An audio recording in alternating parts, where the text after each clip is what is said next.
Dentro de la consulta popular, en la pregunta E, se encuentra la propuesta de permitir el trabajo por horas en el país. ¿Con esta medida se logrará generar más empleo o se va a precarizar el trabajo, como dicen algunos? La entrevista a la carta, en diálogo directo con los protagonistas de los hechos. Nos acompaña Rodrigo Gómez de la Torre, representante del sector empleador. Usted me ha dicho que es ex representante, pero en todo caso aquí lo tenemos como uno de los colaboradores sobre estos temas importantes del sector laboral. Para empezar, antes de hablar del tema de la pregunta, que creo que es una de las más polémicas, la del trabajo por hora en la consulta popular, me gustaría saber su opinión sobre la decisión que acaba de tomar el presidente de la República de que la jornada laboral del sector público y privado se suspenda este jueves 18 y viernes 19 de abril ante la crisis energética. ¿Cuál es su visión de esa decisión? Muy buenas tardes, Gisela. Buenas tardes a todos quienes nos están siguiendo. Sorpresiva para comenzar. Estábamos debatiendo con respecto justamente a una reunión el de mañana, con respecto a qué estaba pasando con los cortes, cómo estaba en la programación, que se cumplía, que no se cumplía. Y de pronto a media mañana nos llega este decreto ejecutivo, el 226, en el cual nos dice que se suspende las actividades tanto públicas como privadas, determina cómo recuperar el sector público, cómo recuperar y qué decisiones debe tomar, o sea, deja cierta libertad al sector privado. Sin embargo, hay que reconocer que es un momento sorpresivo en donde simplemente no sabes, tenías agenda programada para jueves y viernes, considerando que tenemos una elección el día sábado, el domingo, y te quedas sin piso porque tienes que reagendar absolutamente todo.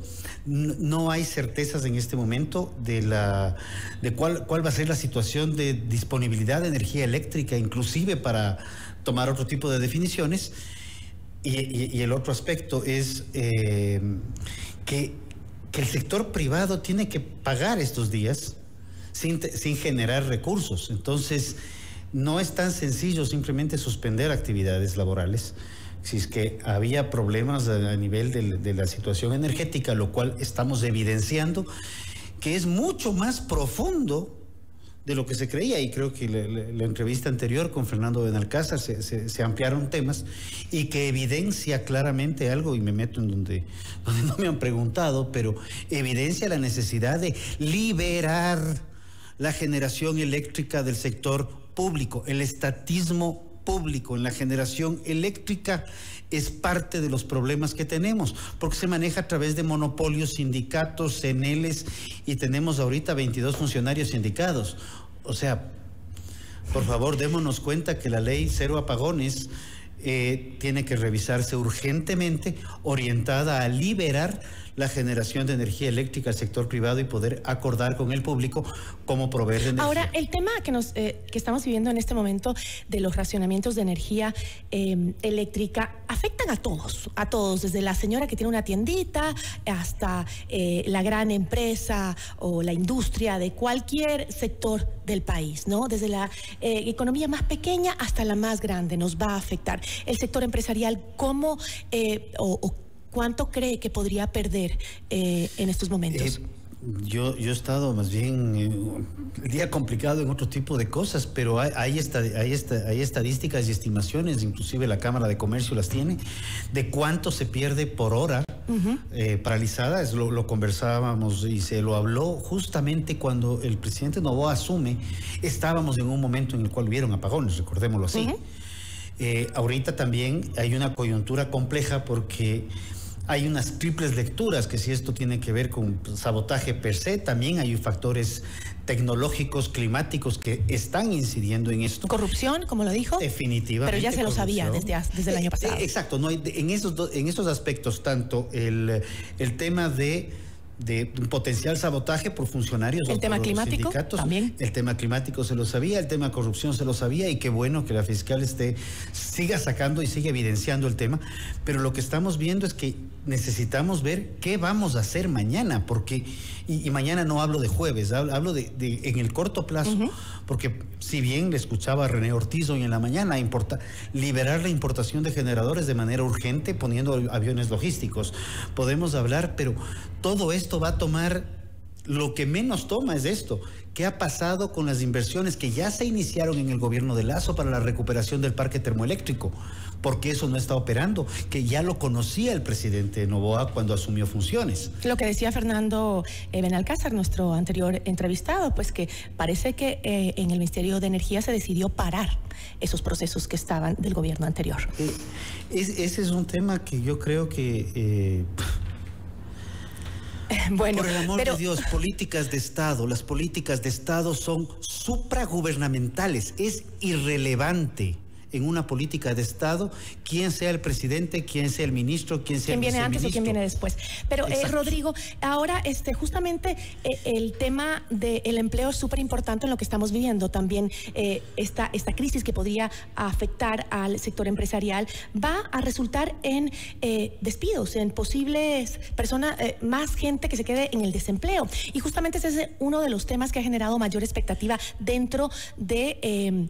la consulta popular, el trabajo por horas, que supuestamente va a generar más empleo, lo dijo la ministra de Trabajo, Ivonne Núñez, de que con esta opción, el sí a esta pregunta dentro de la consulta popular, pues nos ayudaría a generar más empleo. ¿Cómo cree usted que nos podría ayudar el trabajo por horas a generar o a incrementar el empleo? Creo que lo primero que necesitamos es certidumbre para generar empleo. El tema de que se den despidos, que es uno de los argumentos que he escuchado, que el sector privado va a despedir a la gente para poder contratar por horas. Primero definamos lo que implica un despido. O sea, un despido no es algo que simplemente tú estiras la mano y dices, te fuiste. No. Hay una indemnización de por medio que tiene que pagar el empleado. Hay indemnizaciones, hay regulaciones, hay una serie de bloqueos y complicaciones para despedir. Ahora, sobre el segundo mito, van a despedir para recontratar. Es interesante, el trabajo por horas dentro de la pregunta determina que el trabajo por horas sea para el primer contrato laboral entre trabajador y empleador. Entonces, si le despedí para volverlo a contratar, más allá del tema económico, resulta que ya no sería el primer contrato. Ya sería el segundo. Entonces no es posible. Entonces ya se complica más. Pero ojo, no hay un reglamento todavía. Es que no va a haber un reglamento, porque esta es una propuesta de consulta popular que va a generar reformas, tanto en la Constitución para destrabar un tema que se lo planteó en la Constitución del 2008, porque recordemos, y quienes ya estamos más mayorcitos, sí trabajamos por horas. Y era perfecto en las épocas de universidad o en las épocas, inclusive teniendo cierto trabajo, poder decir, tengo unas horas adicionales que puedo generarme un ingreso extra, y se podía contratar por horas, entendiendo, claro está, hora trabajada, hora pagada. Pero existe, Rodrigo, una manera técnica de sustentar la tesis del gobierno. Esto porque, según varios analistas, el empleo no se genera por un cambio en la ley, sino por políticas económicas con el incentivo de inversiones de pequeñas y medianas industrias. O sea, no necesariamente porque se aplique una ley. A ver, las leyes no crean empleo, coincidimos plenamente. Las leyes sí tienen la capacidad de destruir empleo. Lo vimos en el año 2015 y las estadísticas son claras. La famosa ley llamada de justicia laboral, lo que teníamos, el 49.6 de empleo pleno en el 2014, pues cerramos el 2019 con el 38%. Esa ley incidió muchísimo en que del 49 nos bajemos al 44, si no me falla la memoria, en 2015. Entonces, las leyes sí pueden destruir empleo. Ahora, yo creo que aquí hay temas que van a tener que definirse y está bien que se los definen reglamentos, que es cuál es el costo por hora, que es el... Eso es importante, porque ¿qué tipo de empleo es el que se va a generar entonces con esta ley? Porque las primeras estimaciones del valor de la hora de trabajo se ponían entre $2 y $3. Y después la ministra de Trabajo señaló que la hora podría iniciar con un valor de $7.80. ¿Esto sería sustentable en las empresas? A ver, yo creo que dependiendo el trabajo, dependiendo el nivel de profesionalismo. Yo me pregunto en este momento, y muchas veces se da el ejemplo con respecto a gente que ha terminado la universidad, el colegio, universidad, masterado y posgrado, y se le compara sobre el trabajo horario. Pues una persona que tiene ese nivel de títulos también tiene un nivel de valoración en el mercado laboral distinto. También como el día de hoy, y recordando un informe de Deloitte & Touche, del año 2019, prepandemia, 15 labores que hace 15 años no existían. A mí esa lámina me impactó mucho, porque ahí hablamos de trabajos como los que realizan los influencers, por ejemplo. Esos son trabajos al final del día por horas, que se los trabaja o por posts, en donde las mediciones son distintas. Pero no es un trabajo por horas porque no es una contratación, es más bien un emprendimiento, podría ser un influencer. Pero yo digo, porque se nos acaba el tiempo, con ese valor, más de $7 por hora, ¿no sería mejor contratar para las empresas, contratar la jornada completa? Porque analicemos, por ejemplo, lo que sucedió con la ley de apoyo humanitario en la pandemia. Los empleadores no buscan, ¿acaso, la forma de contratación más barata para acortar los costos de producción? Y eso sucedió en la pandemia. Los empleadores buscamos la forma de trabajo más eficiente para poder crecer en producción y poder pagar salarios. ¿Pero eso no es menores gastos también? No necesariamente.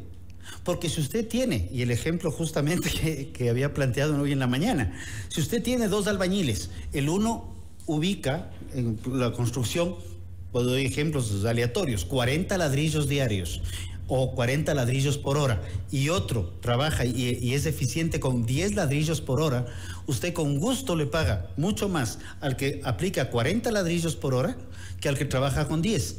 Y más bien el que trabaja con 10, ante la bajísima productividad laboral, va probablemente a frenar la contratación. ¿Qué sucede en esos casos?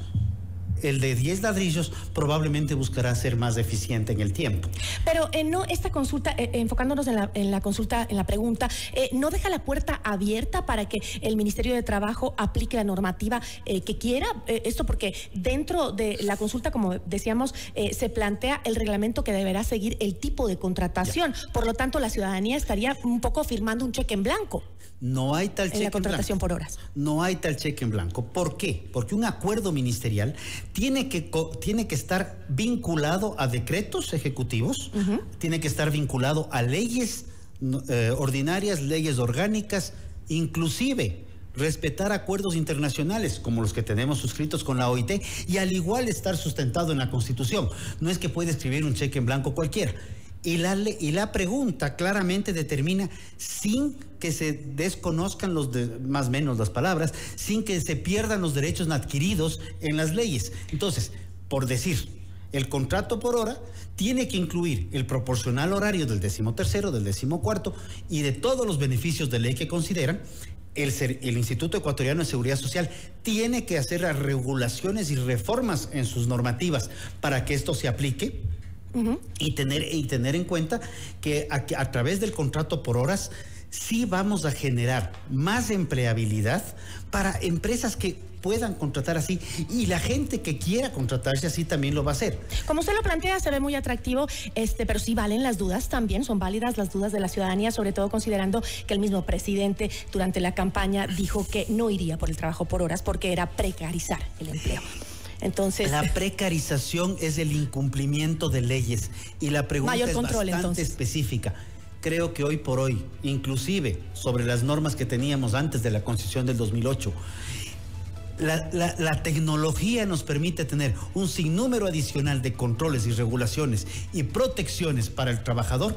Y ojo, también debe haber protecciones para el empleador, para que esto funcione y se dinamice de mejor manera la economía. En una economía incierta, un trabajo por horas puede abrir puertas muy interesantes para mayor empleabilidad, algo más de aportes al Seguro Social y sostenibilidad y mejoramiento de la economía en general. Yo le agradezco mucho, Rodrigo. Muchísimas gracias. Gracias, Nos acompañó Rodrigo Gómez de la Torre, representante del sector empleador. Notimundo a la carta. Información oportuna al instante mientras realiza sus actividades.